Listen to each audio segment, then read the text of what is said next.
Dans cette vidéo, je vais vous parler d'une société privée qui est en lien avec le DoD, le ministère de la Défense des États-Unis, Pentagone. Ce sont deux chercheurs, hein, deux scientifiques qui travaillent sur les SAP, c'est les programmes d'accès spéciaux, c'est-à-dire de la rétro-ingénierie à partir des OVNI, les objets voleurs non identifiés.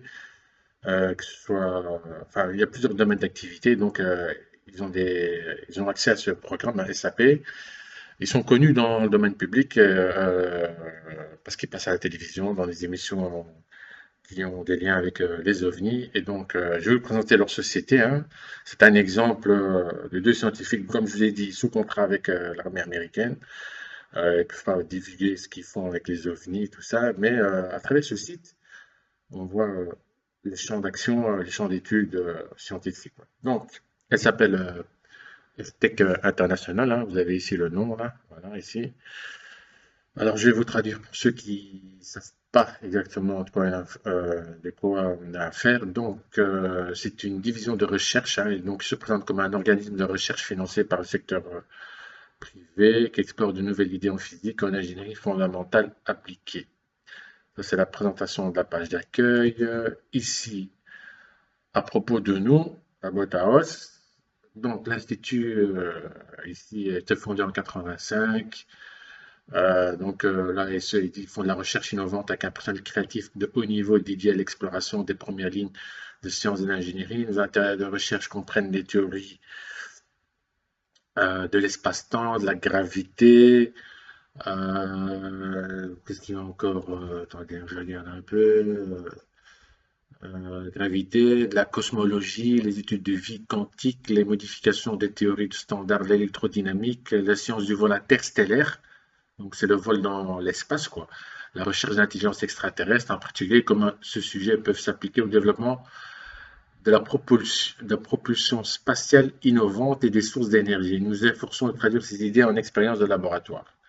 Donc en fait, c'est de la rétro-ingénierie, quoi. Donc à partir des ovnis, ces petits messieurs-là, scientifiques américains, vont nous expliquer comment ils vont appliquer ça pour nous, les êtres humains, enfin, pour l'armée américaine plutôt, hein, parce que bon, le civil ne va pas bénéficier de ces recherches. Alors, pendant 3 décennies, ici, l'innovation en recherche a été, ils ont été pionniers dans la recherche révolutionnaire, dans la science et la technologie, de nouvelles générations, allant de la physique fondamentale à l'ingénierie de pointe, en passant par l'essence de la vie vivante. Alors ici, dans ces icônes, je vais vous montrer quelques preuves, quelques domaines de recherche dans la science des ovnis. Donc on va commencer par Life Science, c'est ce que je connais le mieux. Avant de commencer, Life Science, avant de commencer à vous expliquer cette page, il faut savoir en fait que les ovnis, ils émettent des ondes électromagnétiques. Euh, il y a du nucléaire, des radiations nucléaires aussi. Il n'y a pas de danger lorsque vous voyez un ovni dans le ciel, mais le danger, il apparaît à ma connaissance, dans deux situations. La première situation, vous approchez de l'OVNI, vous le touchez, vous êtes vraiment à 1 mètre. Et là, à ce moment-là, vous allez prendre des radiations. Et après les radiations, c'est comme dans le nucléaire, vous allez avoir des effets secondaires et vous allez finir par mourir, quoi. Vous allez avoir des symptômes et tout ça. Deuxième cas de figure, je l'ai vu à la télévision dans Skinwalker Ranch. Donc, il y a l'équipe de scientifiques sur le terrain et il y en a un, et les autres, ils observent les ovnis, mais il y en a un, une des personnes sur place, quoi. Ils sont en pleine nature et lui va être atteint d'une arme électromagnétique de l'OVNI dirigée vers un point précis du cerveau. C'est une attaque millimétrique électronique. Et donc, après avoir été à l'hôpital, ils ont remarqué qu'il avait une bosse dans le cerveau. Et voilà, quoi. C'était une preuve quoi, physique quoi, d'une attaque d'un OVNI. Quoi. Alors, il y a déjà eu des attaques de ovnis à Colares, au Brésil, par exemple, où les ovnis sont apparus, ils ont tiré avec des lasers sur les corps humains des personnes. Donc, il y a des traces physiques qui sont apparues, quoi. Alors, vous pouvez retrouver la littérature de Colares, des vidéos, des témoignages de gens, des civils qui ont été attaqués par des ovnis. C'est vraiment extrêmement rare, mais ça existe. Pour le Skinwalker Ranch, il faut s'abonner à un abonnement pour voir un peu les épisodes. Mais vous devez trouver cet épisode sur YouTube si vous cherchez bien. Donc ici, je vais vous dire un peu qu'est-ce qui se passe en anglais. Alors, on va commencer ici, hein. Donc, c'est une direction importante de l'IASH, donc ça, je sais pas c'est quoi, au cours de la dernière décennie, a été les sciences de vie émergentes. Plus précisément, nos réseaux de médecins, légistes et de spécialistes cliniques en génomique, immunologie, neurologie, imagerie ont servi des commanditaires de recherche en médecine translationnelle clinique. Je ne suis pas médecin, mais je pense qu'ils veulent traduire les phénomènes des ovnis, les attaques, les symptômes, les symptômes secondaires en recherche clinique conventionnelle. Je ne suis pas sûr, mais je pense que je peux le penser comme ça. Alors ici, le diagnostic médico-légal de la maladie énigmatique, le traitement, la protection et l'amélioration du bien-être des patients en utilisant la dernière neurosciences et génomique. Alors ça, je sais pas du tout, je sais pas, je connais pas. Les scientifiques médicaux de l'Institut ont cartographié des preuves émergentes de corrélation entre la science de l'énergie et les sciences de la vie dans la découverte de nouveaux diagnostics de blessures après que des patients ont été exposés à des effets anormaux inhabituels en champs proches liés à une propulsion avancée, donc c'est les ovnis, ou expérimentales, donc ça peut être de la rétro-ingénierie, ou à des dispositifs inconnus à l'essai à l'évaluation. Donc ça, c'est clairement des attaques électroniques sur le corps humain, sur le cerveau. C'est toujours le cerveau, hein. Je ne sais pas si vous avez entendu parler du syndrome de la Havane. Donc le syndrome de la Havane, c'était des attaques millimétriques précisément sur un cerveau. C'est pas une arme dirigée par un être humain avec comme un pistolet ou je ne sais quoi, et puis comme par hasard, ça atteint ce point-ci. Non, non, c'est vraiment une technologie pointue que l'être humain, nous n'avons pas, quoi. On va descendre ici, hein. Donc ici, vous voyez bien, donc effet humain du faisceau mixte RF, MM wave, terahertz et gamma rayonnement. Donc ça, c'est, je pense, les attaques électroniques des ovnis, du nucléaire, interaction de nouveaux systèmes d'énergie de propulsion causant à la fois des lésions épigénétiques et une pathologie du système nerveux central. C'est clairement des attaques, hein, parce que c'est ce qu'on voit dans le syndrome de la Havane et des gens qui essaient qui essaient de faire des tests scientifiques sur les ovnis en pleine nature et ils se font attaquer par les ovnis, comme dans Skywalker Ranch, c'est qu'il a eu le système nerveux central, quoi, il a atteint. Alors ici, étude de biomarqueurs du cerveau et d'ADN héréditaire connexe liés à la cognition, l'apprentissage et l'intuition haute performance lorsqu'ils sont soumis à stress. Alors, je ne sais pas, des biomarqueurs du cerveau, ok, ADN héréditaire connexe lié à la cognition, à l'apprentissage, à l'intuition haute performance. Ça pourrait être de la vision à distance, quoi. En anglais, on dit du remove viewing, quoi. Donc, peut-être c'est ça, quoi. Je sais pas. Alors, ADN héréditaire, oui, est-ce que Monsieur X, qui fait des removing, qui a le don de voir à distance dans n'importe quel lieu sur la Terre, est-ce que son ADN se transmet à ses enfants, qu'eux auront aussi cette faculté-là à voir à distance, quoi. Donc, ça, c'est la science. Donc, on va voir un autre domaine d'activité avec les ovnis. Alors, on va chercher les services expérimentaux. Voilà. Alors ici, ça nous donne une idée qui sont bien dans les ovnis, dans la rétro-ingénierie, hein. Donc ici, ils disent qu'ils offrent, donc ils sont à Austin, ils sont basés à Austin, hein. Donc ils offrent à leurs clients de possibilités de collaborer avec des expérimentateurs de premier plan qui mettent en œuvre des équipements et des techniques de pointe. De la conception à l'achèvement, notre équipe se targue avec précision dans toutes les disciplines expérimentales applicables. Les services comprennent, mais ne sont pas limités. Donc, il y a plus de services. Donc, ici, on a l'ingénierie de gestion de projet. Voilà, conception mécanique. Donc, c'est la fabrication en conception mécanique dont les ovnis sont vraiment à l'atome près, quoi. Les atomes, ils sont pas aléatoires, ils sont vraiment calculés, ordonnés dans un type nous, enfin, que, moi, je suis pas scientifique, mais que notre technologie sur Terre n'est pas encore capable de faire. Donc, il faut voir jusqu'à quel niveau ils vont, quoi. Dans la conception mécanique, dans le 3, on a la fabrication, la même chose, c'est le même truc, hein, on n'a pas la technologie. Précision, usinage de précision, donc il faut voir aussi à quelle échelle ils peuvent usiner des pièces métalliques. construction d'appareils de laboratoire, ça c'est très intéressant, puisque les OVNI demandent justement, vu la matière, la complexité, parce qu'ils sont en avance technologique par rapport à la recherche scientifique sur la Terre, ils demandent vraiment des machines, il faut fabriquer ces machines, quoi, adaptées pour mesurer et tout ça, quoi. Donc ici, on a le 6 calorimétrie de précision, analyse de fluorescence sur rayon X, ici rédaction et contrôle informatique, ici le 9 programme de simulation personnalisé et analyse de données. Alors on descend un peu ici, donc ils disent veillez noter que lorsqu'un projet nécessite des facultés ou des matériaux exotiques, voilà, je le souligne ici pour que vous le voyez, exotique matériel, c'est le synonyme de rétro-ingénierie de matériel, objets volants non identifiés. Bon, ça c'est la mode, le nouveau nom là. Donc moi je parle toujours des ovnis.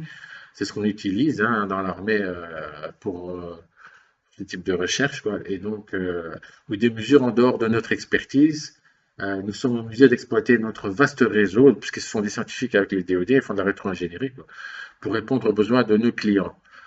C'est une priorité au début de tout projet, quoi. Donc, les seules surprises que nous attendons sont les percées. Donc, ils ne savent pas vers quoi ils. C'est des surprises, quoi, dans le domaine des ovnis pour découvrir sur quoi ils vont, quoi.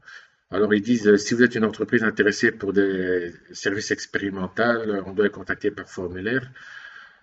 On doit, donc, il y a 3 points pour les contacter un sommaire d'intérêt, un livrable souhaité, avec une timeline, feuille de route technologique applicable et un budget projeté. Alors, je vais vous dire tout de suite, c'est contacter ces gens-là, c'est comme si vous contactez l'américaine et vous leur disiez, voilà, on a ça, ça, ça. Directement, il y a des applications qui vont en découdre et donc ils sauront ce que vous faites. Ils vont vous saisir, il y a des grandes chances qu'ils vous volent, qu'ils vous saisissent de force ou par surprise vos matériaux, quoi. Donc c'est très dangereux, quoi. Alors, une fois, et alors, tellement ils ont la validité, une fois que notre équipe aura reçu ce qui précède, le chercheur principal approprié répondra, et alors ils s'efforcent de répondre à vos besoins de tous les partenariats potentiels, vient comprendre que nous ne serons pas disponibles pour vous aider. Peut-être pas disponibles, pardon, pour vous aider. Donc, ils se réservent le droit de refuser la participation sans aucune explication.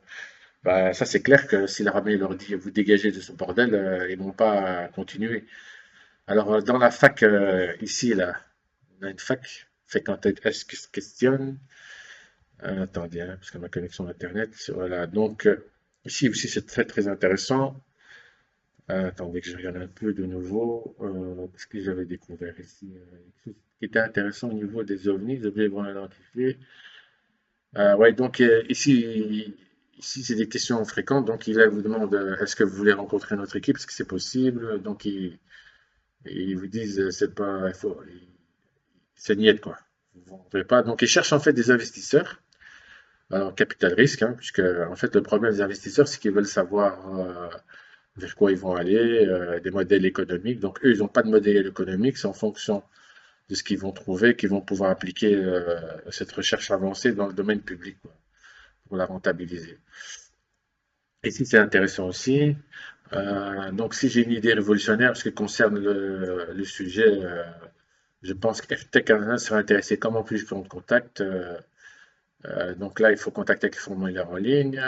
Que faire si mon expérience est sensible? Voilà, très intéressant. Donc, ils traitent régulièrement d'expériences très sensibles. Ils ont un accord de non-divulgation disponible sur demande. Voilà, donc en fait, cet accord de non-disclosure agreement, ils l'ont signé avec l'armée américaine parce qu'ils sont sous contrat.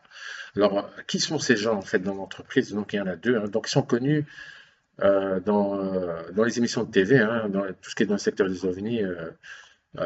Si vous regardez beaucoup d'émissions, voilà. Donc, lui, Harold Puthoff, il est très très connu. Donc, c'est lui qui a fondé AirTech International. Hein. On va lire sa bio, un peu sa bio succinctement parce que c'est long comme un dictionnaire. Donc, attendez, je descends un peu. Harold Puthoff, donc je vous ai dit, il est connu. Si vous regardez sur. Il intervient beaucoup, beaucoup dans les ovnis, mais il ne peut pas parler parce qu'il a signé un accord avec l'armée américaine sur les recherches qu'il faisait. Alors, il est conseil d'administration, il a un doctorat à l'université de Stanford en 67 en tant que physicien théorique et expérimental spécialisé dans les lasers. Ses activités de recherche actuellement vont des études théoriques concernant l'électrodynamique fondamentale, la gravitation et le vide quantique aux études de laboratoire d'approche innovante de la génération d'énergie et de propulsion. Alors, il a une formation professionnelle couvrant des décennies de recherche. Voilà, donc si vous lisez en anglais, vous prenez un traducteur en ligne, vous verrez qu'il est vraiment dedans, quoi. Il a beaucoup de revues, il a publié donc beaucoup. Alors, il fait partie de la comité du DoD, hein, ici. Il a travaillé avec la NASA, avec la NSA, National Security Agency, pour l'espionnage, les satellites, ISR et tout ça, quoi. En fait, donc, je vais revenir un peu en arrière pour vous dire en grosso modo. Donc, celui-là aussi, c'est une grosse tête, là. Donc, lui, est là aussi. Elle a travaillé aussi sur le domaine des ovnis, hein. Donc, vous pouvez lire ici. Alors lui, Air Force Laser Light Craft Programme, Quantum Optique Tomographie Expérimente, Mesure négative, donc je vous dis, on est loin. Donc ces deux-là, en fait, c'est qui? Ce sont des gens qui ont été sous contrat avec la DIA, Defense Intelligence Agency, qui fait de la rétro-ingénierie, l'étude de matériaux des ovnis, des débris, voilà, toutes ces choses-là. Ces deux-là, ils sont dedans. Ils ont signé des contrats de confidentialité, ils ont accès au programme SAP Special Access Programme. C'est au-dessus de toutes les habilitations de sécurité du Pentagone. Donc voilà, ils sont là-dedans. Ils ont créé leur entreprise. Ils espèrent donc trouver des entreprises privées qui viennent avec leurs matériaux pour essayer de développer un modèle économique qui soit rentable pour s'enrichir. Et donc ces scientifiques sont des scientifiques d'intérêt. Hein. Donc voilà, ça c'est son fils. Hein. C'est rien du tout. L'autre aussi, hein, c'est sa famille aussi. Hein. Donc ils sont dans l'engineering et le business, niveau degré, quoi. Donc, ici, on a le drapeau américain. Là. À mon avis, ça doit être un militaire aussi, celui-là. Donc, ce sont tous des militaires, des officiers. Ceux-là, ils sont des agents de renseignement. Ils travaillent avec l'armée sur des sujets des ovnis. Donc, voilà, j'espère que je vous ai un peu éclairé sur les scientifiques. C'est une entreprise, un exemple d'entreprise. Hein, il y en a d'autres, il faut chercher. Les grosses boîtes Norton,